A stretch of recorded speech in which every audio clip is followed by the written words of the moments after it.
من دون اللہ ان کنتم صادقین۔ سبحان اللہ۔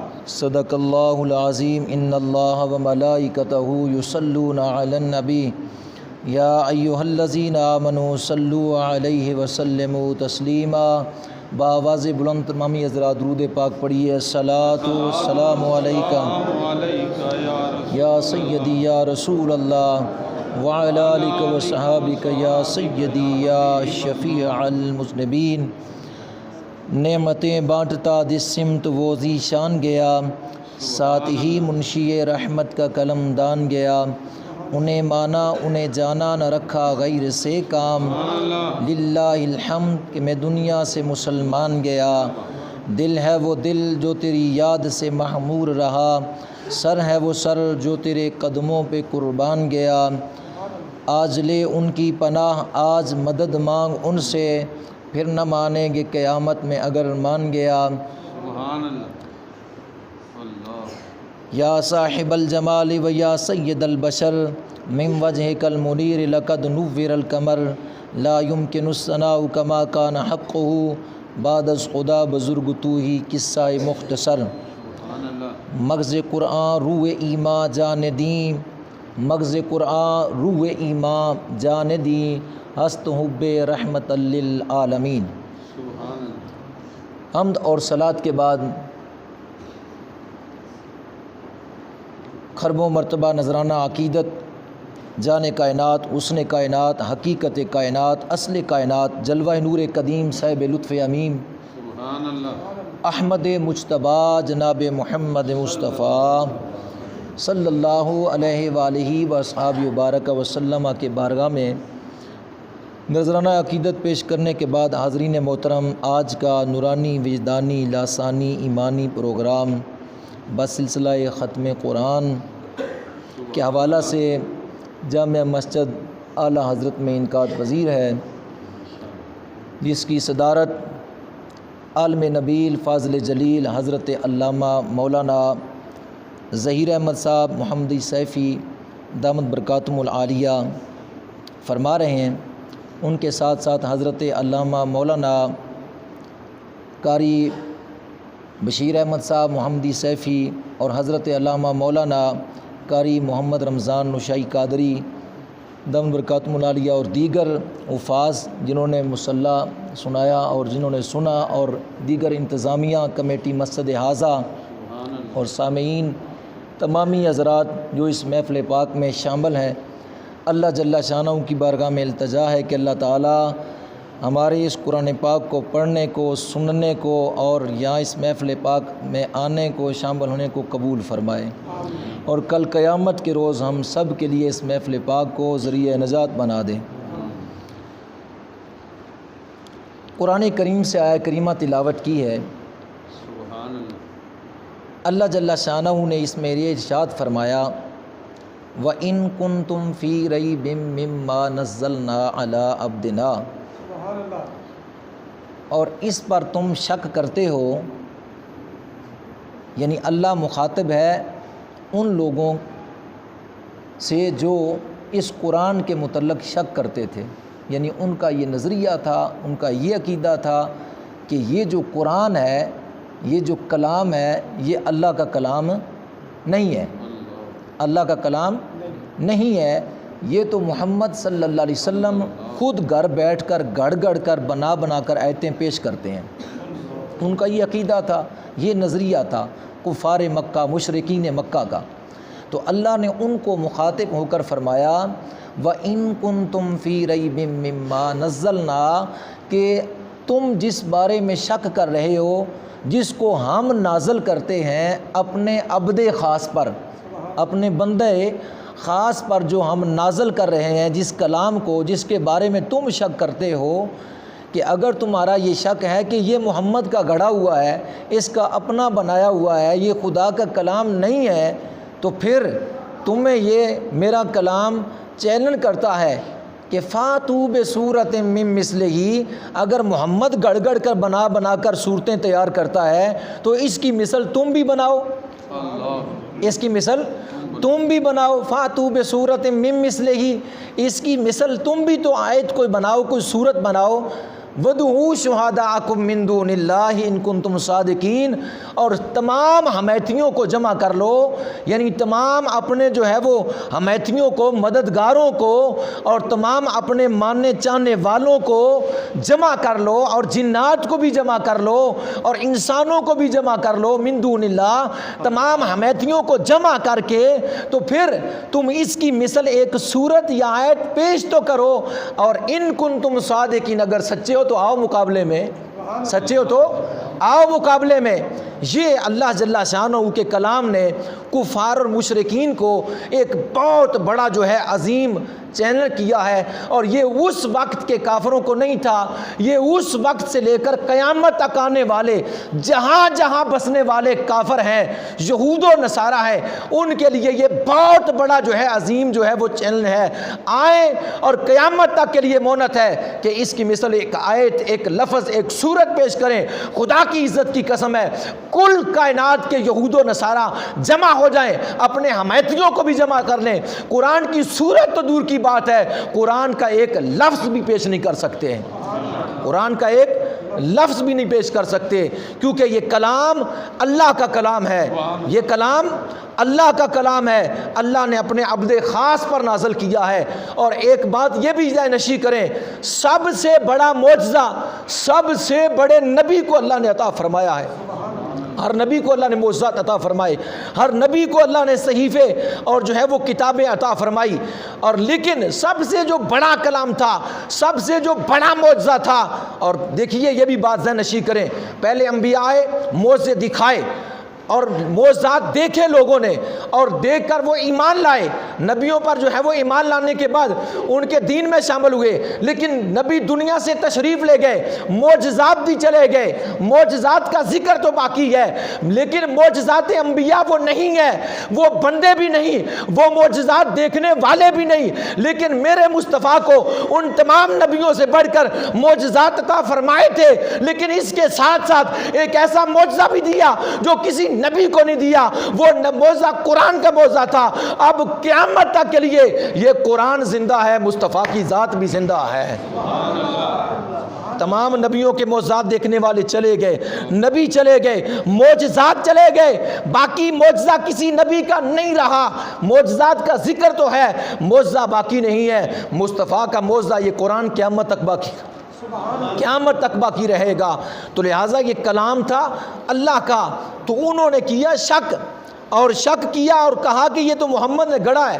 فرمایا اگر محمد نے گڑھا ہے، تم بھی عربی ہو، فصاحت و بلاغت پر تم کمال مرتبہ رکھتے ہو، عرب کے شاعر، عرب کی فصاحت و بلاغت تمام کائنات سے اعلیٰ تھی، لہٰذا تم تو بڑے اپنے آپ جو ہے ایک دوسرے پر طنز کرتے تھے اور اشعار پیش کرتے تھے عربی زبان میں، اور کہتے تھے ہم سے بڑا کوئی فصاحت و بلاغت رکھنے والا نہیں، تم تو فصیح اللسان ہو، تمہاری زبانوں سے بڑھ کر کسی کی زبان ہی نہیں ہے۔ اگر میرا محمد عربی ہے تو تم بھی تو فصیح اللسان ہو اور فصاحت و بلاغت رکھنے والے ہو، اگر یہ عربی ہے تو تم بھی عربی ہو، لہٰذا اگر یہ پیش کرتا ہے تو تم بھی پیش کرو، تم بھی پیش کرو۔ لیکن ان سے ایک لفظ بھی نہ بنا، ایک لفظ بھی نہ بنا۔ اب یہاں میں ایک نقطہ آپ کو دینا چاہتا ہوں، بالخصوص علماء کی نظر کرنا چاہتا ہوں۔ تمام ہی جنہوں نے یہ کہا تھا کہ یہ اللہ کا کلام نہیں، یہ محمد گڑھتے ہیں، ان تمام ہی لوگوں کا یہ بھی نظریہ تھا محمد امی ہے، محمد امی ہے۔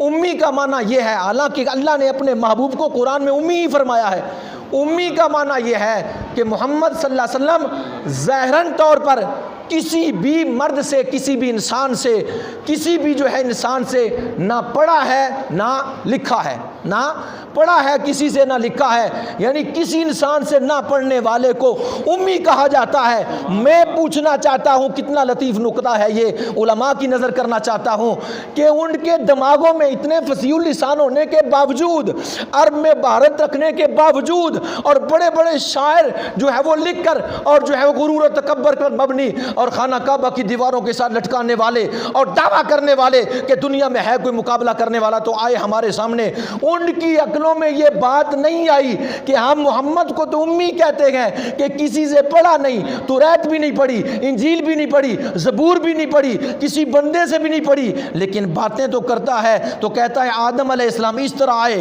جناب حوا اس طرح آئی، جناب سیس علیہ السلام کے ساتھ یہ ہوا، جناب نوح علیہ السلام ایسے آئے، جناب لوط علیہ السلام کے ساتھ یہ ہوا، جناب قوم سمود اس طرح کر کوئی، قوم عاد اس طرح کر کوئی، ابراہیم علیہ السلام کو ایسے نار نمرود میں ڈالا گیا، اور جناب ابراہیم علیہ السلام نے اس طرح بتوں کا کلا کما کیا، اسماعیل علیہ السلام کی قربانی ایسے پیش ہوئی، اصحاب کہف کا قصہ ایسے ہوا، اور جناب پہلی قوموں کے متعلق اور پہلے بادشاہوں کے متعلق محمد عربی صلی اللہ علیہ وسلم کھول کھول کر بیان فرما رہے ہیں۔ اور پھر حضور صلی اللہ تعالی علیہ وسلم جناب موسیٰ علیہ السلام کا قصہ، فرعون کا قصہ وہ بیان فرماتے ہیں، جناب عیسیٰ علیہ السلام کا مردے زندہ کرنا وہ بیان فرماتے ہیں، پہلے نبیوں پر نازل ہونے والی کتابوں کا ذکر فرماتے ہیں، جناب یوسف علیہ السلام کا اور یعقوب علیہ السلام کا معاملہ یوسف کے ساتھ بھائیوں نے جو کیا کھول کھول کر بیان کیا۔ عقل میں بات نہیں آ رہی تھی، وہ پڑھا بھی نہیں ہے اور بیان بھی کر رہا ہے۔ سبحان اللہ،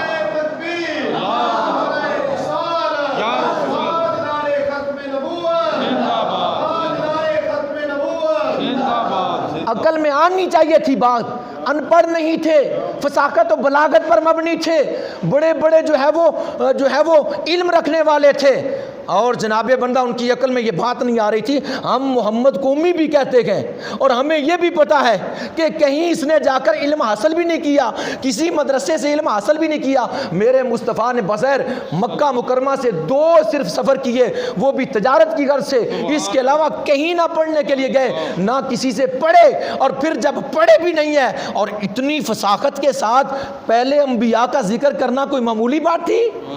یہ بہت بڑی بات تھی، اور یہ ساری غیبی خبریں تھی۔ چاہیے تو ان کی عقل میں آتا تو مان جاتے، ادھر امی بھی کہہ رہے ہیں اور ادھر جو ہے وہ یہ سارے واقعات جو ماضی میں ہو چکے تھے، جو ماضی، اچھا چلو ٹھیک ہے، وہ نہیں ان کی عقلوں میں نہیں آئی، تو کم از کم اس وقت توریت کے بھی حافظ تھے، انجیل کے بھی عالم تھے، زبور کے بھی عالم تھے، وہی کہہ دیتے ہماری پہلی کتابوں میں جو محمد فرما رہے ہیں وہ نہیں ہے، انہوں نے بھی رد نہیں کیا، وہ بھی یہ کہتے کہ ہماری کتابوں میں یہ بات لکھی ہوئی ہے جو محمد کہہ رہا ہے، جو محمد کہہ رہا، ہماری کتابوں میں یہ بات لکھی ہوئی ہے۔ کسی نے بھی رد نہیں کیا، لیکن سمجھ ان کو نہیں آ رہی تھی۔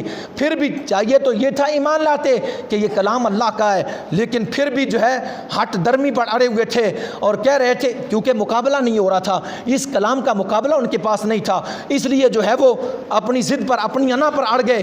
اور جناب بندہ نبی کریم صلی اللہ علیہ وسلم نے بار بار ان کو اس کلام کو سنا کر چیلنج کیا، اے فصاحت و بلاغت رکھنے والے، اے فصحائے عرب، آؤ اور میرے اس کلام کا جواب دو جو اللہ نے میرے اوپر نازل کیا ہے، لیکن کسی میں نہیں تھا۔ آخر کار گھٹ جوڑ کر بیٹھ گئے، کیا کرنا چاہیے؟ محمد صلی اللہ علیہ وسلم کو کسی نے کہا مجنو کہہ دو، لیکن ساتھ ہی رد کرنے والے نے رد کر دیا، مجنو تو نہیں ہے۔ کسی نے کہا کان کہہ دو، انہوں نے کہا کان تو نہیں ہے۔ کسی نے کہا کہہ دو کہ اس کے اوپر سحر ہے، تو کہنے والے نے ساتھ ہی رد کر دیا، اس کے اوپر سحر بھی نہیں ہے۔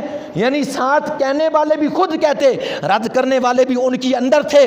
آخر کار کیا کیا؟ انہوں نے کہا یوں کہہ دو کہ یہ جو قرآن ہے یہ جادو ہے، یہ جو قرآن ہے یہ جادو ہے۔ حالانکہ یہ بھی ان کا کہنا یہ بالکل ناممکن تھا، کیونکہ جادو جو ہے وہ کسی شے کے اوپر اثر انداز ہوتا ہے، اور یہ تو اللہ کا کلام تھا جو مصطفیٰ کریم علیہ السلام کی ذات پر نازل ہو رہا تھا، نبی کریم صلی اللہ علیہ وسلم کے غلاموں پروانوں۔ الغرض انہوں نے اکٹھ جوڑ کر مشورہ کیا کہ اب کیا کرنا چاہیے۔ کہنے لگے کہ ہمارے عرب کے اندر 7 بڑے شاعر ہیں، ان 7 کے اوپر لبید بن ربیعہ شاعروں کا بادشاہ ہے، اس کو بلاؤ، وہ مقابلہ کرے گا، اس کو بلاؤ، وہ مقابلہ کرے گا، کیونکہ جہاں شاعروں کی اخیر ہوتی ہے اس سے آگے اس کی ابتدا ہوتی ہے، وہ سب سے بڑا ہے، وہ سب کا بادشاہ ہے، اکثر اس کا کلامی خانہ کعبے کی جو ہے دیواروں پر لٹکا رہتا ہے، اس کو بلاؤ۔ اچھا، لبید بن ربیعہ کو بلایا جو عرب میں فصحائے عرب میں سب سے بڑے شاعر تھے۔ جب وہ آئے مکہ مکرمہ میں داخل ہوئے تو میرے مصطفیٰ کریم علیہ السلام نے فرمایا علی جی یا رسول اللہ. فرمایا ادھر آؤ, اور یہ تختی کے اوپر چھوٹی سی آیت انا اعطیناک الکوثر فصل لربک وانحر ان شانئک ھو الابتر, اس کو لکھ لو اور جا کر بیت اللہ کی دیوار پر لٹکا دو تاکہ لبید بن ربیع آ کر پڑھے, اور پھر اس کو جو ہے وہ اس پتہ چلے کہ جو ہے کلام یہ میرا کلام ہے یا میرے خدا کا کلام ہے. جس وقت اس جو ہے وہ آیت کو, اس جناب بندہ اس آیت کریمہ کو, اس سورت کو جس وقت لٹکا دیا گیا بیت اللہ کی دیوار پر, ادھر سے لبید بن ربیع آیا, اس نے جس وقت دیوار کعبہ پر نگاہ دوڑائی, توجہ میری طرف, جس وقت شاعروں کے بادشاہ نے, جو عرب کا جو سب سے بڑا فصیح اللسان تھا, جس سے بڑا کوئی علم مہارت رکھنے والا کوئی نہیں تھا, سب اس کے نیچے سے جس وقت اس کی نگاہ بیت اللہ کی دیوار پر پڑتی ہے, اس نے پڑھا انا اعطیناک الکوثر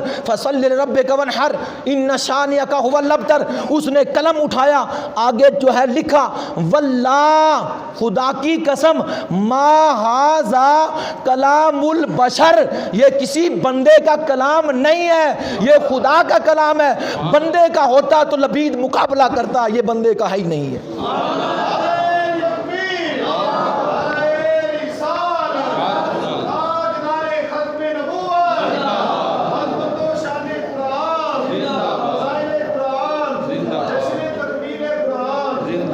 اس نے کہا واللہ, خدا کی قسم, ما ھذا کلام البشر, یہ کلام کسی بشر کا نہیں ہے, یہ کلام تو خدا کا کلام ہے. اتنا لکھا اور سیدھے مصطفیٰ کے قدموں میں پہنچے. جناب لبید بن ربیع نے جا کر مصطفیٰ کریم علیہ السلام کی غلامی اختیار کی اور اسلام کا پٹا اپنے سینے میں ڈال دیا. وقت میں جناب فاروق اعظم نے فرمایا اے لبید, اشعار میں سے کچھ ہمیں بھی سنائے. فرمایا, عرض کیا اے امیر المومنین, خدا کی عزت کی قسم ہے, جب سے وہ انا اعطیناک الکوثر والے کلمات پڑھے تھے اور جس وقت جا کر مصطفیٰ کی بارگاہ میں کلمہ پڑھ کے دائرہ اسلام میں داخل ہوا تھا, اس کے بعد میں نے نہ شعر کو لکھا ہے نہ بیان کیا ہے. اپنی اشعار کو ہی, اپنی شاعری کو چھوڑ دیا, اپنی شاعری کو ہی چھوڑ دیا ہے. میں نے کہا اس کلام سے بڑا کوئی کلام نہیں ہے, اس کلام سے بڑا کوئی کلام نہیں ہے. اس نے مصطفیٰ کریم علیہ السلام کی بارگاہ میں ایمان لائے. اسی طرح جناب بندہ طفیل بن عمرو دوسی, وہ جناب والا کے قبیلہ دوس کے ساتھ تعلق رکھنے والے, آئے ایام حج میں بیت اللہ کی زیارت کرنے کے لیے. جس وقت مکہ شریف میں پہنچے, ابو جہل کو پتہ چلا کہ طفیل بن عمرو دوسی جو ہے وہ فصیح اللسان ہے اور بڑا قبیلے میں جو ہے وہ بڑا نام ہے اس کا اور بڑا ذہین ہے. ابو جہل پہلے پہنچ گیا, کہنے لگا طفیل بے شک مکے میں آیا ہے, چپ کر کے مکے کی زیارت کر کے چلتا بن. کیوں کہ محمد صلی اللہ علیہ وسلم یہاں انہوں نے نبوت کا دعویٰ کیا ہے, ایسا کلام لے کر آئے ہیں جو کلام سن لیتا ہے بس سنتا ہی جاتا ہے اور ان کے اوپر فریختہ ہوتا جاتا ہے, اپنے مذہب کو چھوڑ دیتا ہے, ان کے مذہب میں داخل ہو جاتا ہے. لہذا خبردار, وہ جادو ہے, وہ خود بھی جادوگر معاذ اللہ, اس کا کلام بھی معاذ اللہ جادوگر ہے. لہٰذا اس کے قریب نہ جانا. اچھی طرح پڑکایا میرے مصطفیٰ کے بارے میں. ابو جہل نے طفیل کو, انہوں نے کہا اچھا کوئی بات نہیں, روئی نکالی, کانوں کے اندر اچھی طرح جناب ڈال لی, نہ محمد کا کلام سنوں گا اور نہ ہی جو ہے ان کے مذہب میں جاؤں گا. ٹھیک ہے. جس وقت جناب وہ بیت اللہ میں داخل ہوئے, طفیل بن عمرو دوسی دیکھا مصطفیٰ کریم علیہ السلام بیت اللہ شریف کے سامنے اپنے صحابہ کو قرآن پاک کی تعلیم جو ہے وہ دے رہے تھے, اور جو ہے وہ حضور علیہ الصلوۃ والسلام کی مبارک آواز آپ کی جو ہے وہ لب مقدس سے جو ہے وہ پتیاں گلاب کے پھولوں کی جو ہے وہ جڑ رہی تھی. صحابہ سماعت کر رہے تھے, میرے آقا صلی اللہ علیہ وسلم کی آواز گنگنا رہی تھی.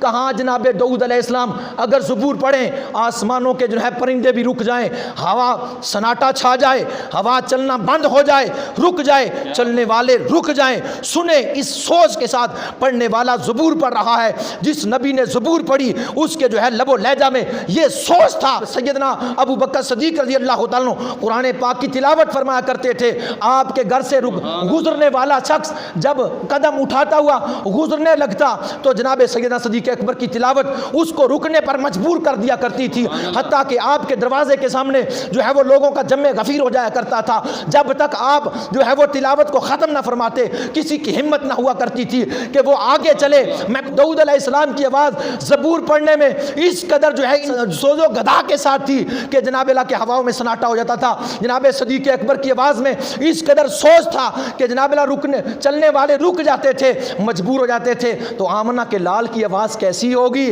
اس لیے جب آواز گونج رہی تھی مکہ مکرمہ میں, صحابہ سماعت کر رہے تھے.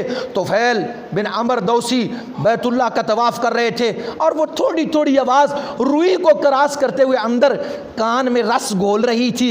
میرے آقا کی آواز جب طفیل کے جو ہے وہ کانوں میں رس گھول رہی تھی اور وہ بجائے خانہ کعبہ کا طواف ہٹ ہٹ کے کرنے سے قریب قریب ہوتے جا رہے تھے, حتیٰ کہ بالکل قریب جا پہنچے. اور جب قریب پہنچے تو دل میں خیال کرنے لگے, اے طفیل تو فصیح اللسان ہے, تو علم والا ہے, عقل مند ہے, تجھے لوگ جو ہے سردار مانتے ہیں. ابو جال لعین کی باتوں میں آ کر جو ہے وہ کانوں میں جو ہے وہ روئی ڈال لی ہے.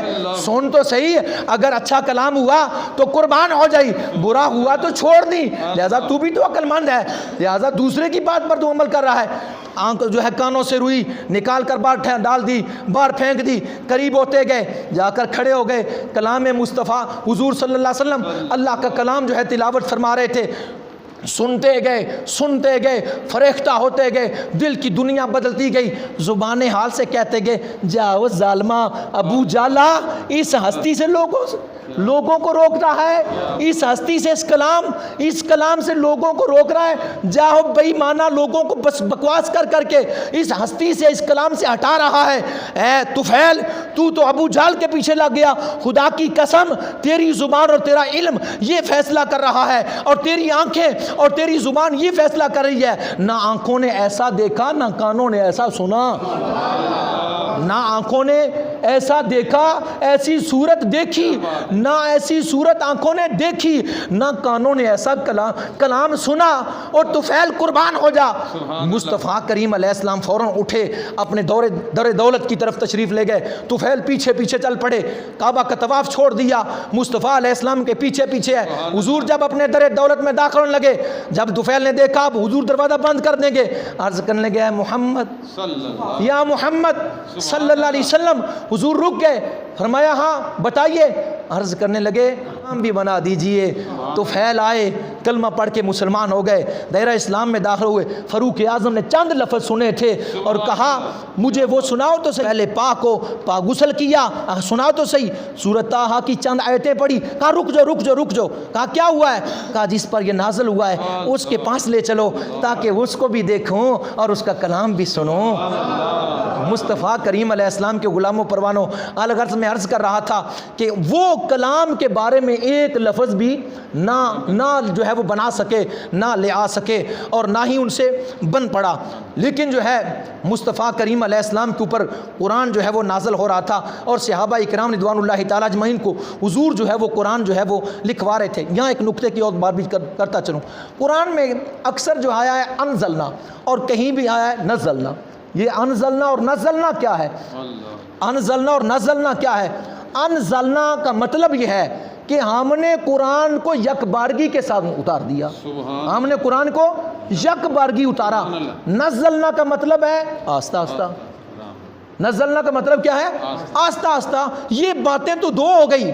یک بارگی اس کے ساتھ اگر اترا ہے تو پھر آہستہ آہستہ نہیں ہے, اگر آہستہ آہستہ آیا ہے تو پھر یک بارگی سے. اس کا کیا مطلب ہے؟ اس کا مطلب یہ ہے, انزلنا یہ ہے کہ رمضان المبارک کے مہینے میں, کیونکہ اللہ نے قرآن میں فرمایا ہم نے قرآن کو رمضان المبارک کے مہینے میں نازل کیا.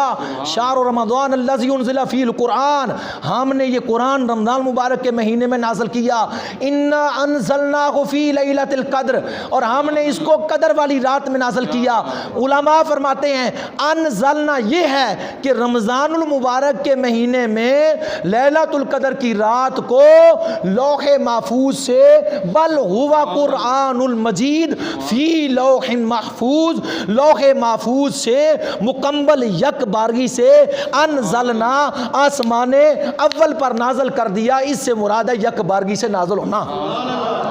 اس سے مراد ہے یک بارگی سے نازل ہونا. رمضان مبارک کے لیلۃ القدر کی رات لوح محفوظ سے پہلے آسمان پر, اور پھر نزلنا کیا ہے؟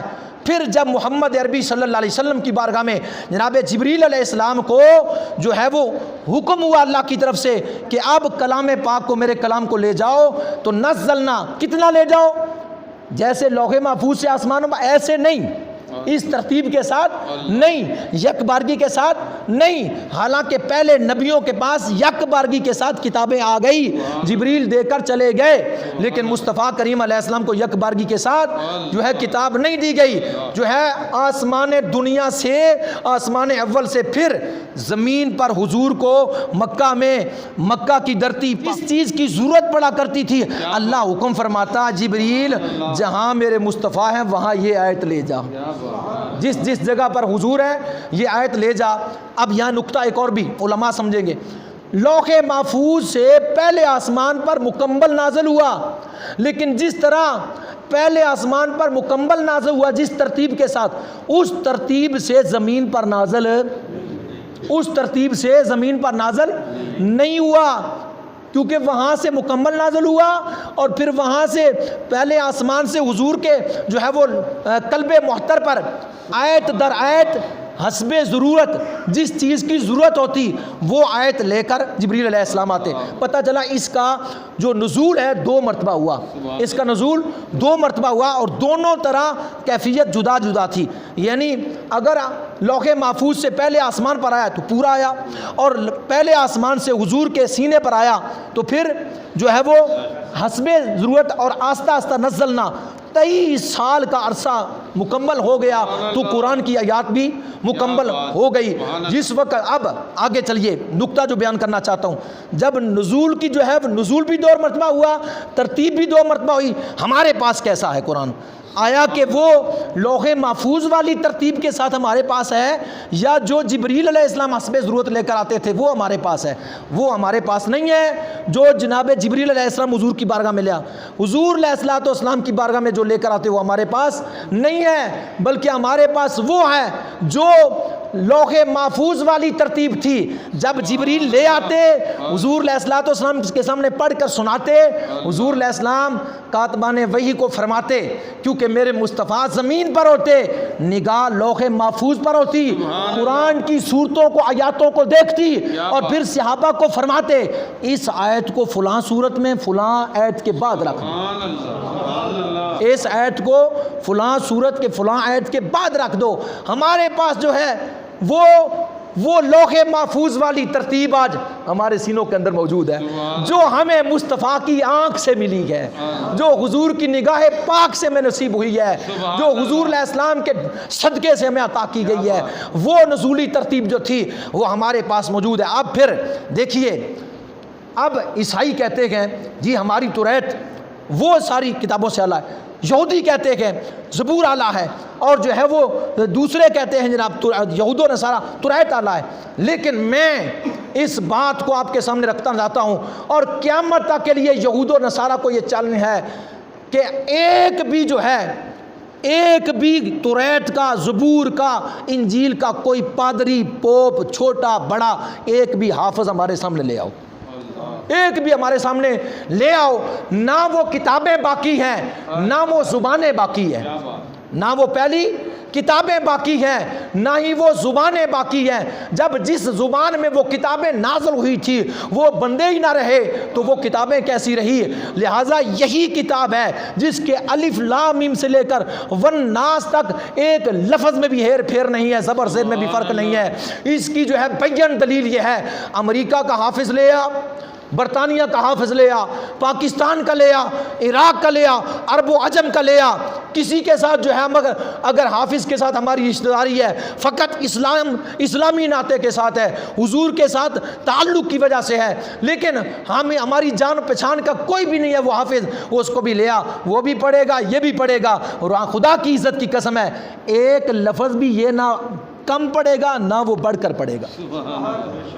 دنیا کے کونے کونے میں چلا جا، دنیا کے کونے، ترقی یافتہ دور ہے، بڑی بڑے پریس ہیں، مشینیں ہیں، کوئی تو کھڑا ہوتا، اپنی طرف سے جب گڈ مڈ کرتا، اس میں الفاظ ڈال دیتا اور کہتا ہے دیکھو یہ قرآن پاکستان کا اور ہے اور وہاں کا اور ہے. ایسا نہیں ہو سکتا. کیوں کہ اس کی حفاظت نہ کوئی مسلمان اور نہ ہی کوئی کافر، نہ ہی کوئی انسان، نہ ہی کوئی جن. اس کی حفاظت کا ذمہ انا نحن نزلنا الذکر وانا لہ لحافظون، ہم ہی ہیں جو اس کو نازل کرتے ہیں، ہم ہی اس کے نیکبان ہیں. اس کی نیکبانی اللہ کے ذمے ہے. اس لیے کوئی بھی پادری، کوئی بھی جو ہے پوپ، کوئی بھی جو ہے وہ یہودی، اور کوئی بھی جو ہے وہ کسی مذہب کے ساتھ تعلق رکھنے والا اپنی کتابوں کو زبانی آج تک کوئی حفظ نہیں کر سکا، نہ ہی کسی کے سینے میں آئی ہے. اگر یہ اعجاز ہے، یہ معجزہ ہے مصطفیٰ کریم علیہ السلام کی برکت سے، تو یہ اس امت کو نصیب ہوا ہے کہ قرآن ہر بچے کے سینے کے اندر محفوظ ہے. بعض یہ بھی کہہ دیتے کہ نہیں جی دا پارے تو بکری کھا گئی، دا پارے تو بکری کھا گئی. نکتہ دیتا ہوں، میں پوچھنا چاہتا ہوں بکری تو کھا گئی، دا پارے اگر بکری کھا گئی، سارے بھی کھا جاتی تو قرآن کی شان میں کیا فرق تھا؟ قرآن تو صحابہ کے سینے میں تھا. کیا بکری صحابہ کے سینوں کو بھی کھا گئی؟ کیا بکری صحابہ کے سینے کو بھی کھا گئی؟ بکری تو اس 1444 سال کے بعد حافظوں کے سینے جو ہے جب قبر میں جائیں گے، خدا کی قسم حافظوں کے سینوں کو قبر کی مٹی بھی نہیں کھائے گی. بکری کیسے کھائے گی؟ حافظوں کے سینوں کو، آج کے حافظوں کے سینوں کو قبر کی مٹی نہیں کھائے گی. صحابہ کے سینے تو چنے ہوئے سینے تھے. اللہ کے محبوب کی بارگاہ میں جب قرآن نازل ہوتا تھا، مصطفیٰ کریم علیہ السلام حکم فرماتے تھے پتھروں پر لکھ دو، کھجور کے پتوں پر لکھ دو، اونٹوں کی ہڈیوں پر لکھ دو، ساتھ ساتھ یاد بھی کر لو. جتنا لکھتے تھے اتنا زبانی یاد بھی کرتے تھے. صحابہ نے یاد کیا. جب قرآن مکمل نازل ہو گیا، مصطفیٰ کریم علیہ السلام نے فرمایا اب اس کو مکمل لکھ دو. جب لکھ دیا گیا، کس کے اوپر لکھا؟ اونٹ کے ہڈیوں کے اوپر. اور کہاں لکھا گیا؟ صحابہ کے سینوں کے اندر. کہاں لکھا گیا؟ کھجور کے پتوں پر.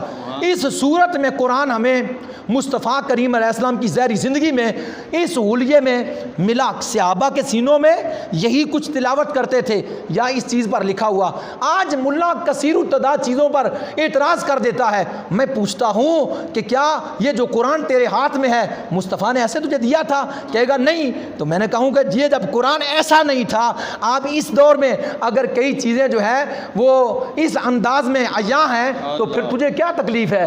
اگر تو کہتا ہے کہ اسی طرح ہی ہو تو پھر قرآن بھی وہ ہڈیوں کے اوپر لکھا ہوا وہ پڑھ اور انہی کو یاد کر، اور جو ہے وہ پتوں والا اس کو لے کر آ. یہ کتابی شکل کو کیوں اٹھایا ہوا ہے؟ اگر تو صحیح معنوں میں اسلام کے اوپر چلنے والا ہے، حقیقی جو ہے وہ توحید کو ماننے والا ہے، تو پھر اس طرح کر. میرے آقا صلی اللہ علیہ وسلم کے غلاموں پروانوں، حضور ظاہری دنیا سے پردہ فرما گئے اور پھر بھی قرآن کو صحابہ نے جو ہے وہ کہیں بھی محفوظ نہ کیا، بس سینوں میں محفوظ تھا، تلاوت کرتے تھے. اور تلاوت، اب یہاں ایک نقطہ اور دے دوں آپ کو، قرآن اور حدیث میں کیا فرق ہے؟ وہ بھی عربی ہے، وہ بھی عربی ہے.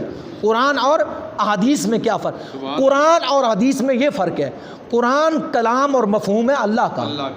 قرآن کلام اور مفہوم ہے اللہ کا. حدیث مفہوم ہے اللہ کی، مفہوم ہے اللہ کی اور زبان مصطفیٰ کی. اس لیے ہم حدیث کو نماز میں تلاوت نہیں کرتے، قرآن کو تلاوت کرتے ہیں.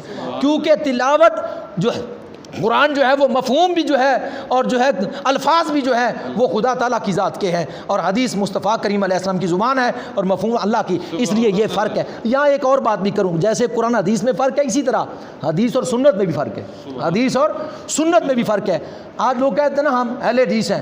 اہل حدیث کہنا جائز نہیں ہے. اگر اہل حدیث کہنا جائز ہوتا تو حضور فرماتے علیکم بے حدیثی، لیکن نہیں فرمایا. فرمایا علیکم بے سنتی. سبحان اللہ. علیکم بے سنتی. سنت لائق عمل ہے، ہر حدیث لائق عمل نہیں. ہر حدیث لائق عمل نہیں. آپ کہیں گے کیسے؟ میں دو مثالیں دے کر اپنے موضوع کی طرف آتا ہوں. مثالیں ہزاروں ہیں. میرے مصطفیٰ کی حدیث میں یہ ثابت ہے 11 عورتوں سے شادی کی. سبحان اللہ. 11 بیویوں سے شادی کی حضور نے، حدیث سے ثابت ہے. اب کوئی کہ حدیث میں یہ بات ثابت ہے تو بتائیے وہ 11 کر سکتا ہے؟ کر سکتا ہے؟ نہیں کر سکتا.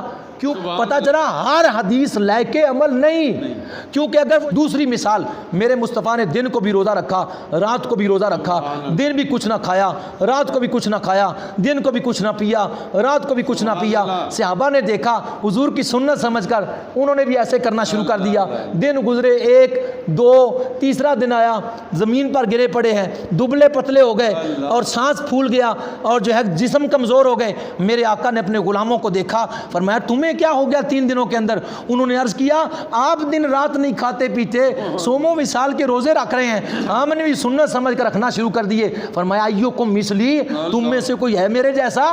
میں رات اپنے خدا کے پاس ہوتا ہوں، میرا خدا مجھے کھلا بھی دیتا ہے پلا بھی دیتا ہے۔ پتہ چلا صوم و وصال کے روزے حدیث سے ثابت ہیں، علیکم بحدیث ہی نہیں، لہذا اہل حدیث نام نہیں۔ کیا ہوگا؟ لے کے عمل سنت ہوگی، علیکم بے سنتی، لہذا اہل سنت ہی نام ہوگا، اہل حدیث نہیں ہوگا، اہل حدیث نہیں ہوگا۔ جو کہتا ہے اہل حدیث تو پھر ہر حدیث پر عمل کر کے دکھائے، ہر حدیث پر عمل کر کے دکھائے۔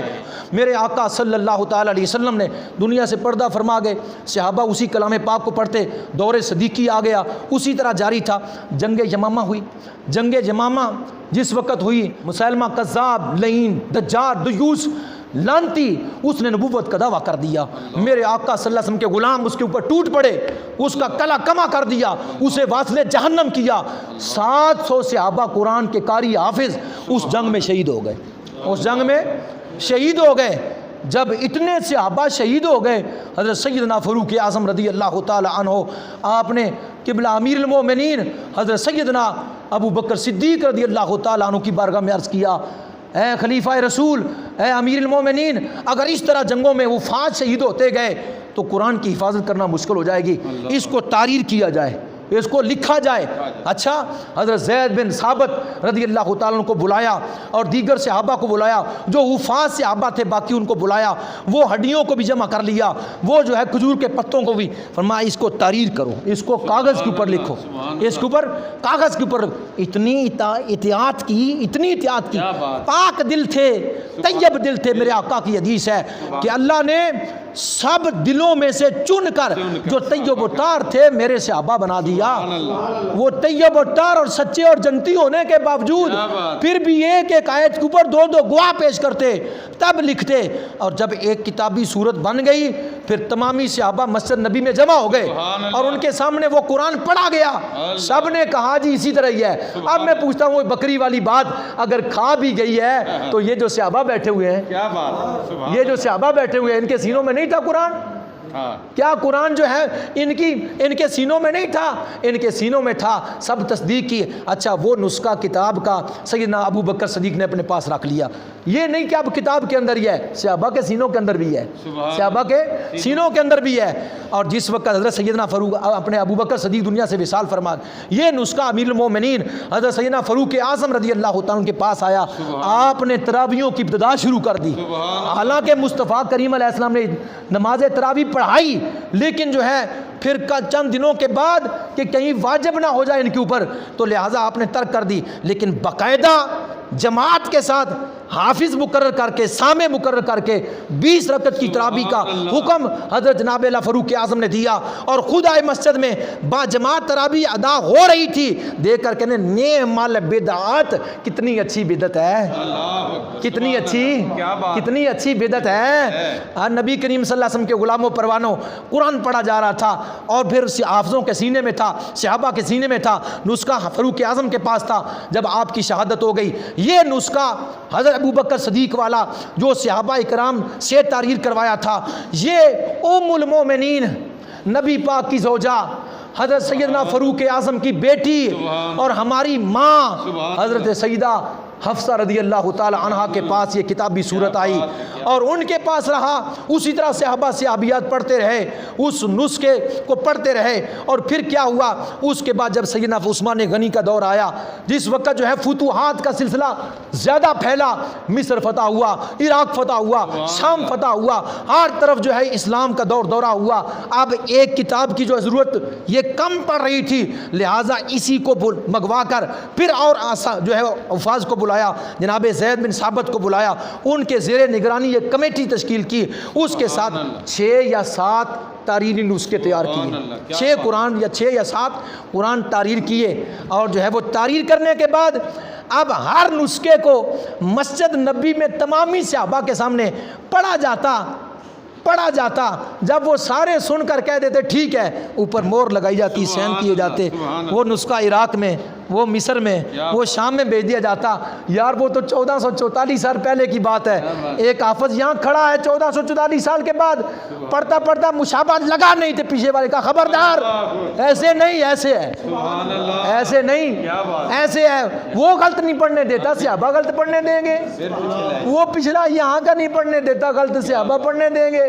نبی پاک صلی اللہ علیہ وسلم کے غلاموں پروانوں الغرض جس وقت وہ 6 یا 7 نسخے تیار ہو کر پورے جو ہے وہ عرب و عجم میں پھیلا دیے گئے، جامع القرآن حضرت سیدنا عثمان غنی رضی اللہ تعالیٰ عنہ، پھر آج 1444 سال کے بعد یہ صحابہ اکرام کی فتوحات اور ان کا ہم پر احسان عظیم، تابعین، تبع تابعین، مجتہدین، ائمہ محدثین، اولیاء کاملین نکلے اپنے گھروں سے دور دراز چلے گئے، پھر ان سے آگے لوگ مسلمان ہوئے، نسلیں پڑھی، حتیٰ کہ قرآن ایک وقت وہ تھا ہڈیوں کے اوپر لکھا ہوا تھا، آج بندے مسلمان کے مومن کے سینے میں لکھا ہوا ہے، سبحان اللہ، ہر گھر میں موجود ہے، ہر سینے میں موجود ہے، ہر گھر میں موجود ہے، ہر سینے میں موجود ہے۔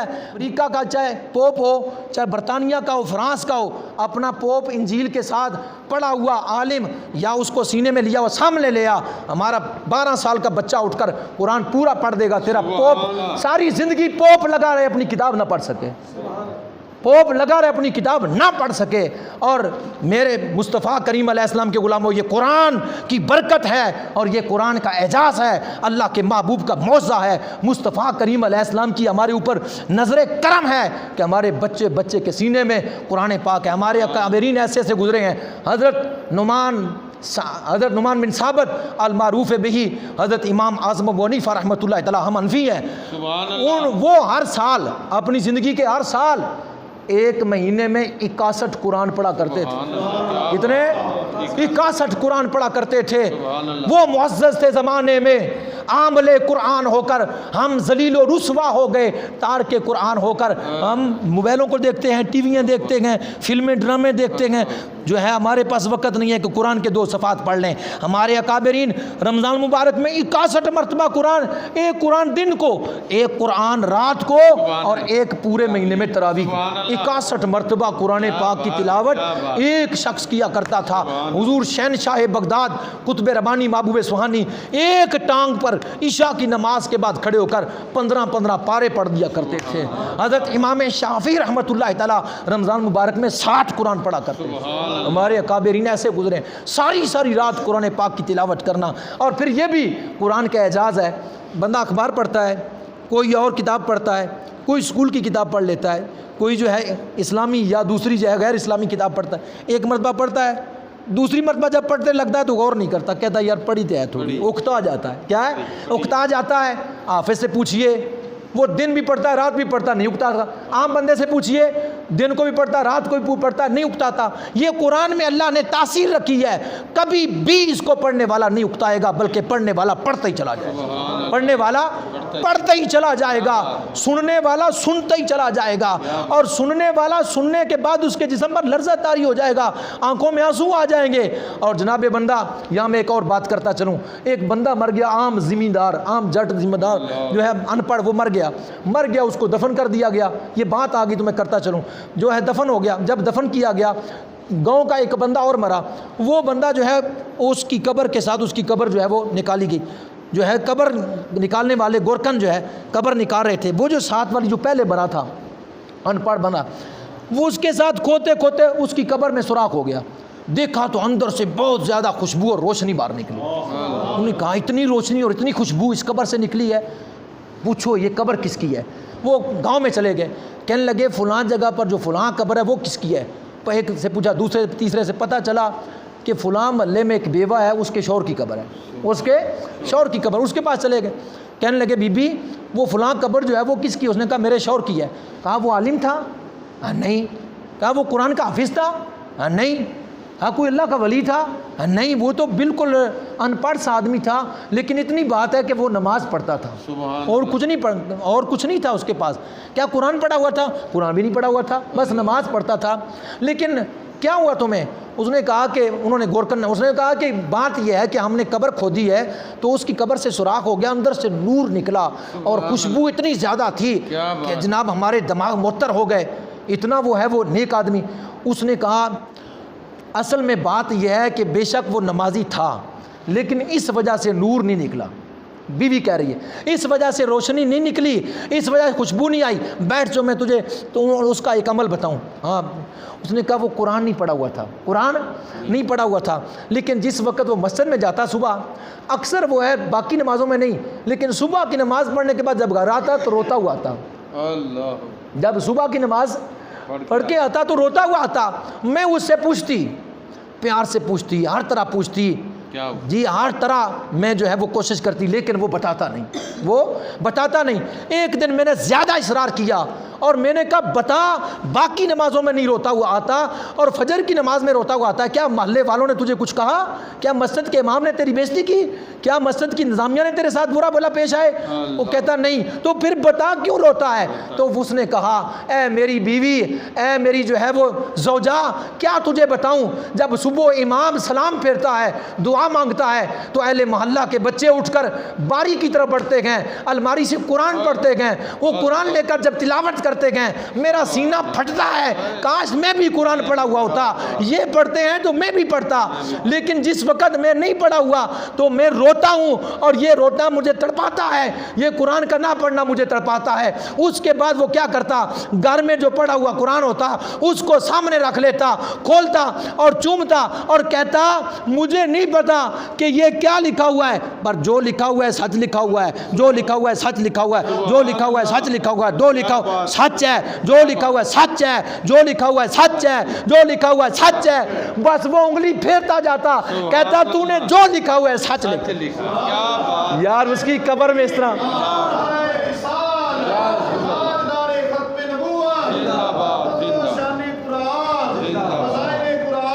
جب اس کی قبر میں یہ کیفیات ہے تو جس نے سینے میں قرآن لیا ہوگا اس کے سینے کا کیا عالم ہوا ہوگا، اس کے وجود کا کیا عالم ہوگا، اس کی قبر کیسے نہ نور علی نور ہوگی، اس کی قبر کیوں نہ جنت کے باغوں میں سے باغ بنے گی۔ میرے مصطفیٰ نے یہ فرمایا کہ جس نے اپنے بچے کو قرآن پڑھایا ہے اس والد کے جو ہے وہ سر پر سورج جتنی روشنی رکھنے والا تاج ہوگا۔ ارے اس نے تو پڑھا نہیں ہے تو تاج اس کو مل رہا ہے، جس نے پڑھا ہے اس کو کیا ملے گا؟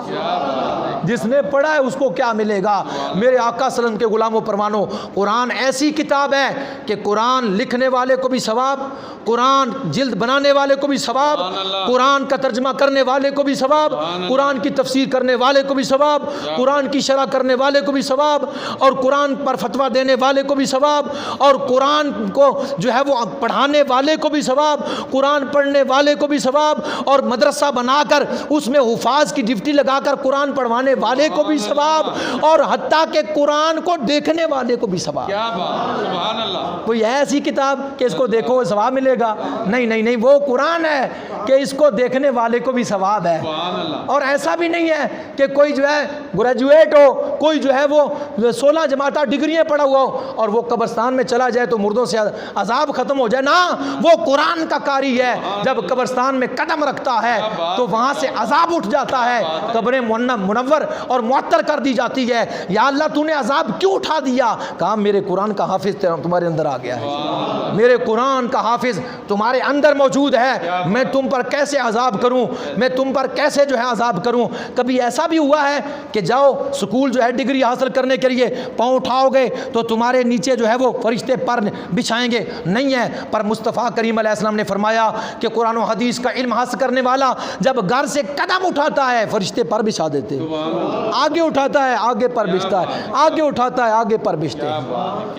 والدین کی شفاعت تو ہو ہی ہوگی، باقی چاہنے والوں کی بھی شفاعت ہوگی، لامین سے شروع کر اور قدم اٹھا اور پڑھتا جا اور جاتا جا، چلتا جا، جہاں والناس ہو جائے گی وہاں تیرا مقام ہوگا، سبحان اللہ، کیا بات، وہاں تیرا مقام، ان جیسا وہاں تیرا مقام کیا ہوگا، بات ہے، جہاں والناس ہوگی وہاں پہنچ کر تیری منزل ہوگی، وہاں تیرا مقام ہوگا۔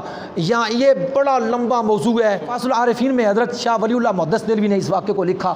سرہند میں 2 حافظ تھے، سرہند میں 2 حافظ تھے قرآن پاک کے، جیسے مسجدوں میں دور کرتے ہیں، ایک قرآن سناتا ہے اس کو، دوسرا اس کو سناتا ہے، وہ دونوں حافظ سرہند کی زمین پر دور کیا کرتے تھے قرآن پاک کا۔ میرے آقا صلی اللہ علیہ وسلم کے غلاموں پروانوں، ایک وقت آیا اس سوز و گدات کے ساتھ وہ تلاوت کرتے تھے، ان کا تلاوت کرنا میرے مصطفیٰ کریم وہاں بھی سن سکتے تھے۔ اعلیٰ حضرت نے فرمایا دور و نزدیک کے سننے والے وہ کان لال کرامت پہ لاکھوں سلام، میرے مصطفیٰ وہاں بھی سن سکتے ہیں، لیکن ان کو احساس دینے کے لیے، اپنا دیدار کروانے کے لیے میرے آقا مدینے سے سرہند تشریف لائے ان حافظوں کا قرآن سننے کے لیے، سبحان اللہ، ان حافظوں کا قرآن سننے کے لیے۔ حضرت عبداللہ بن مسعود حضور کے صحابی ہیں، میرے آقا نے ایک مرتبہ فرمایا اے عبداللہ قرآن کی تلاوت کرو میں سنوں۔ عرض کیا آقا غلام تلاوت کرے آپ سنیں گے؟ آپ کے اوپر تو قرآن نازل ہوا، آپ کے صدقے سے میں ملا، اور میں چاہتا ہوں کہ تو پڑھے اور میں خود سنوں، سبحان اللہ، تو پڑھے اور میں خود سنوں۔ میرے مصطفیٰ کریم علیہ السلام نے اپنے صحابہ کا قرآن خود سماعت کیا، جیسے اپنے غلاموں کا سماعت کیا ان کا بھی سماعت کیا۔ لہٰذا حفاظ توجہ فرمائیں، میرے آقا صلی اللہ علیہ وسلم جس وقت سرہند کی زمین پر آئے، گھوڑوں پر سواری ہے، چند صحابہ اکرام ساتھ ہیں، جب سرہند کی زمین پر پہنچے شاہ ولی اللہ محدث دہلوی رحمۃ اللہ تعالیٰ فرماتے ہیں کہ آ کر جس وقت حافظوں کو دیکھا، سید عبداللہ رحمۃ اللہ تعالیٰ علیہ جو حافظ اس کو جو ہے وہ سنا رہے تھے دوسرے حافظ کو، انہوں نے اپنی آنکھوں کو تھوڑا سا بند کیا ہوا تھا۔ اکثر ایسا ہوتا ہے کہ حافظ آنکھوں کو بند کر کے ایسے پڑھتے جاتے ہیں، یا ایسے ہوتا ہے بعض دفعہ خطیب جو ہے وہ آنکھیں بند کر کے تقریر کرتا ہے، تو اسی طرح بعضوں کو لذت آتی ہے آنکھیں بند کرنے سے۔ تو سید عبداللہ حافظ سید عبداللہ صاحب جو آنکھیں نیم جو ہے نا بند ہے تھوڑی سی، تو دیکھ رہے ہیں کہ ان کے سامنے چند گھوڑ سوار آ کر کھڑے ہو گئے کیا بات ہے، اور آ کر کہنے لگے اے سرہند کے حافظو تم نے قرآن کا حق ادا کر دیا، سبحان اللہ، تم نے قرآن کا حق ادا کر دیا۔ وہ آنے والوں نے کیا کہا کہ تم نے قرآن کا حق ادا کر دیا۔ اتنا کہنے کے بعد وہ تشریف لے گئے۔ اب جیسے وہ غائب ہوئے وہ جو ہے وہ گھوڑ سوار، تو سید حافظ عبداللہ صاحب دوسرے کو کہنے لگے قرآن روک دیا، کہنے لگے تم نے بھی دیکھا ان سواروں کو؟ کہا دیکھا ہے۔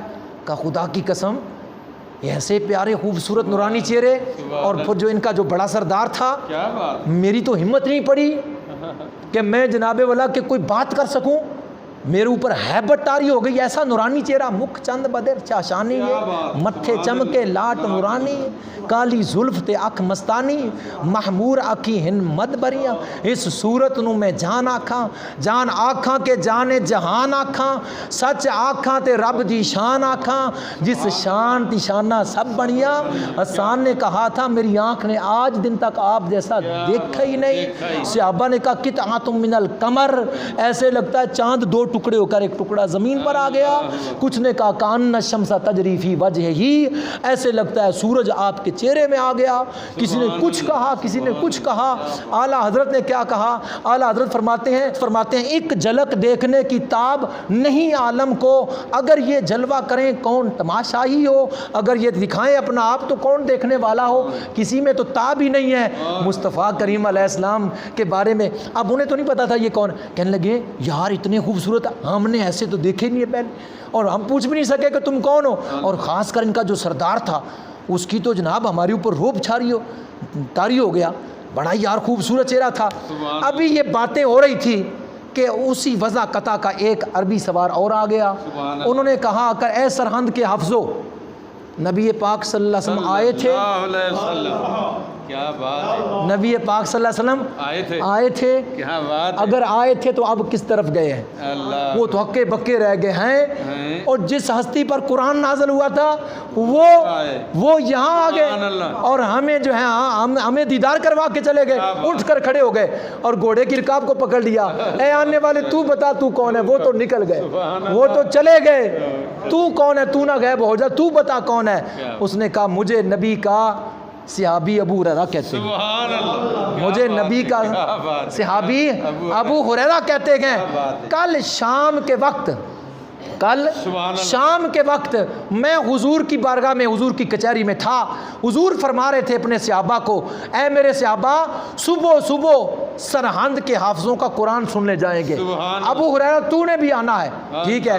جب میں صبح کے وقت آیا حضور کی بارگاہ میں، میرے آقا نے مجھے کام بھیج دیا، جب میں کام کر کے واپس آیا تو پوچھا میں نے صحابہ سے، تو انہوں نے کہا حضور تو تشریف لے سبحان اللہ، تشریف لے گئے ہیں، میں حضور کے پیچھے آیا، وہ نبوت کی پرواز تھی، یہ ولایت کی پرواز تھی، اس لیے لیٹ ہو گئے اور وہ چلے گئے۔ پر میں یہ بتانا چاہتا ہوں اس واقعے سے کئی چیزیں نکلتی ہے، ایک تو میرے آقا زندہ، ایک تو میرے آقا زندہ، میرے صحابہ، میرے آقا کے صحابہ زندہ، اور دوسرا میرے مصطفیٰ کو بھی علم ہے کہ میرے غلام وہاں قرآن پڑھیں، اس سوچ کے ساتھ میرے آقا پھر اپنے غلاموں کی جناب دستگیری کے لیے ان کو جو ہے دیدار بھی کرواتے ہیں، اور یہ ساری باتیں شاہ ولی اللہ محدث دہلوی کے والد فرماتے ہیں خدا کی قسم عرصہ دراز تک اس جنگل سے حضور کی آمد کی خوشبو آتی رہی، سبحان اللہ، خوشبو آتی رہی، اور صحابہ حضور کی خوشبو سے جان لیا کرتے تھے، اس لیے اعلیٰ حضرت فرماتے ہیں ان کی مہک نے دل کے غنچے کھلا دیے،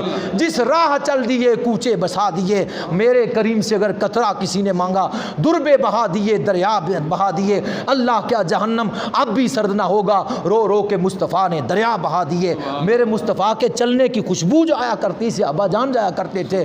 شاہ ولی اللہ محدث دہلوی کے باپ فرماتے ہیں عبد الرحیم محدث دہلوی، اس جنگل سے جس جنگل میں مصطفیٰ نے ان حافظوں کو اپنا دیدار کروایا تھا عرصہ دراز تک خوشبو آتی رہی، کیا بات ہے، عرصہ دراز تک خوشبو آتی رہی۔ ان کا قرآن سننے کے لیے تو وہ قرآن والا خود آتا ہے، وہ قرآن والا خود آتا ہے، ان کی شان وراء الورا ہے، حفاظ کی، علماء کی اور محدثین کی، مجتہدین کی، علماء کرام کی، جنہوں نے جناب والا اپنی ہمت کے طاقت کے مطابق قرآن پاک کو، نبی کے دین اسلام کو، حضور کے جناب احکام کو پوری دنیا تک پھیلایا، ان کی شان بہت وراء الورا ہے۔ جب ان کی شان بہت وراء الورا ہے تو جو میرے آقا کے غلام ہیں ان کی شان، جو میرے آقا کی جو ہے وہ صحابیات ان کی شان، جو میرے آقا کی ازواج پاک ہے، آل پاک ہے، ان کی شان۔ حضرت مولا کائنات حضرت علی مرتضیٰ فرماتے ہیں اگر مجھے اجازت مل جائے کہ سورۃ فاتحہ کی تشریح کروں تو میں اتنا لکھوں کہ 70 اونٹ جو ہے وہ سورۃ فاتحہ کی تفسیر میں بھر دوں، باقی قرآن باقی ہے، 70 اونٹ تو سورۃ فاتحہ کی شرح کرتے گزر جائیں۔ میرے مصطفیٰ فرماتے ہیں، حضرت علی فرماتے ہیں ہر چیز کی ایک نہ ایک دلہن ہوتی ہے، قرآن کی دلہن سورۃ رحمان ہے، ہر ایک چیز کا دل ہوتا ہے، قرآن کا دل سورہ یاسین ہے۔ صحابی حضور کی بارگاہ میں آیا، عرض کی ایسا وظیفہ بتلائیے دین و دنیا میں کامیابی ہو جائے، نفع ہو جائے۔ فرمایا آیت الکرسی کی تلاوت کیا کر، تجھے دین دنیا میں کامیابی ملے گی، تیری حفاظت ہوگی، تیرے بیوی بچوں کی حفاظت ہوگی، تیرے گھر کی حفاظت ہوگی، تیرے گھر کے ارد گرد رہنے والوں کی بھی حفاظت ہوگی۔ کیسا کلام اللہ کا جو اللہ نے اپنے محبوب پر نازل کیا، اور محبوب علیہ السلام کی توسل سے آج ہمارے بچے کے سینے میں ہے۔ کچھ بھی کوئی کر لے جلا دے، اس کو جلا دے، جلانے والے جلا دے، وہ ذلیل و رسوا خود ہوگا، قرآن نہیں، اس کا ایک بھی چیز نہیں بگڑے گی۔ کیوں کہ قرآن کی حفاظت کا ذمہ اللہ کیا، یہ جلانا اور اس کو جو ہے گندگی میں پھینکنا، اور جو ہے اس کو جو ہے وہ اس کے جو ہے اس کی بے ادبی کرنا، یہ صرف اور صرف وہ فاتو بصورت من مثلہ، وہی رنج ہے، وہی رنج ہے، وہی حسد ہے کہ قرآن نے یہ جو چیلنج کیا ہے فاتو بصورت من مثلہ، اس کی مثل بناؤ، ہم بنا نہیں سک رہے، ہم بنا نہیں سکے۔ بس آخری اختتام پر بات ہے، جب ہر طرح حربہ استعمال کر چکے، فرمایا آؤ نا مقابلے میں بناؤ اس کے جو ہے مثل، تو بنا تو نہ سکے، دست و گلابان ہو گئے، تلواریں نکال لی اور جنگوں کے لیے آ گئے، اور رستوں میں کانٹنے بچھانا شروع کر دیے، مسلمانوں پر ظلم و ستم کرنا شروع کر دیا۔ صرف اور صرف کیا وجہ تھی کہ وہ اس کی مثل نہیں بنا سکتے تھے، انہوں نے مشکل رستہ چن لیا۔ چاہیے تو یہ تھا آسان رستہ چنتے، یعنی کلام پر ایمان لاتے، لیکن مشکل رستہ چنا، اپنی گردنوں کو تن سے جدا کروایا اور ذلیل و رسوا ہوئے، لیکن جناب والا اس کی مثل نہ رہ سکے، اور نہ ہی آج تک کوئی اس کی مثل لا سکے گا نبی پاک صلی اللہ علیہ وسلم کے غلاموں پروانوں، کیوں کہ اس کا ذمہ اللہ نے لیا ہے۔ اور پھر جناب بندہ اس کی ایک اور بھی اس کا اعجاز ہے، وہ کیا؟ اگر کوئی سندھی ہے وہ پنجابی نہیں بول سکتا، اگر بولے گا تو پوری طرح نہیں بول سکتا۔ اگر کوئی پنجابی ہے تو پوری طرح پختون پشتو نہیں بول سکتا، اگر کوئی پشتو ہے تو پوری طرح انگلش نہیں بول، اگر کوئی انگلش بولنے والا پوری طرح عربی نہیں بول سکتا۔ یعنی ہر زبان علیحدہ علیحدہ ہے، ہر ملک کی ہر زبان علیحدہ، لیکن جب قرآن سامنے ہوگا سارے اکٹھے ہو جائیں گے، سبحان اللہ، سارے اکٹھے ہو جائیں گے۔ پنجابی والا بھی قرآن عربی میں پڑھے گا، سندھی والا بھی عربی میں پڑھے گا، ایرانی بھی مصری بھی عربی میں پڑھے گا، برطانوی عراقی بھی عربی میں پڑھے گا، امریکی جو ہے فرانسی عربی میں پڑھے گا، عربی عجمی اس کو عربی میں پڑھے گا۔ کیوں عربی میں پڑھے گا؟ مصطفیٰ کی زبان جو عربی تھی، سونے کو پسند تھی، اسی زبان میں اس نے قرآن نازل فرما دیا۔ فرمایا اب بے شک ہر ایک کی زبان جدا ہے، پر میرے محبوب تیرے اوپر نازل ہونے والی جب کتاب پڑھیں گے تو یہی پڑھیں گے، یہی پڑھیں گے۔ قرآن ہر ایک جو ہے ایک ایک مسئلے کا جواب ہے، قرآن ایک ایک مسئلے کا جواب ہے، ایک ایک علم اس کے اندر ہے، ہر خزانہ اس کے اندر ہے۔ طبیان لکل شیء ولا رطب ولا یابس الا فی کتاب مبین، ہر تر خشک چیز کا ذکر، طبیان لکل شیء، ہر شے کا ذکر اس کے اندر ہے، پر وہی تلاش کر سکتا ہے جو غوطہ خور ہے، جو غوطہ نہیں لگا سکتا وہ تو مر جائے گا، جو غوطہ لگا سکتا ہے وہ ہیرے جواہر تلاش کر کے لے آئے گا، جو اس کو پڑھتا ہے، جانتا ہے اور اس کے ساتھ محبت کرتا ہے، وہ طرح طرح کے ہر دور میں ہیرے جواہر نکالتا جائے گا۔ خدا کی عزت کی قسم، قرآن پاک کو مضبوطی کے ساتھ تھام لو، کیونکہ یہ قرآن پاک زندہ معجزہ ہے، یہی قرآن پاک ہمارے لیے کافی ہے۔ میرے مصطفیٰ کریم علیہ السلام نے فرمایا میں تمہارے اندر دو چیزیں چھوڑے جا رہا ہوں، مضبوطی کے ساتھ دامن پکڑ لو گے دین و دنیا میں کامیاب ہو۔ صحابہ نے عرض کیا کون سی دو چیزیں ہیں؟ فرمائے ایک اللہ کا قرآن ہے اور ایک میری اہل بیت ہے، ایک۔ مزید معلومات کے لیے ہمارا یوٹیوب چینل فیضان زندہ پیر وزٹ کیجیے۔ مزید معلومات کے لیے ہمارا یوٹیوب چینل فیضان زندہ پیر وزٹ کیجیے۔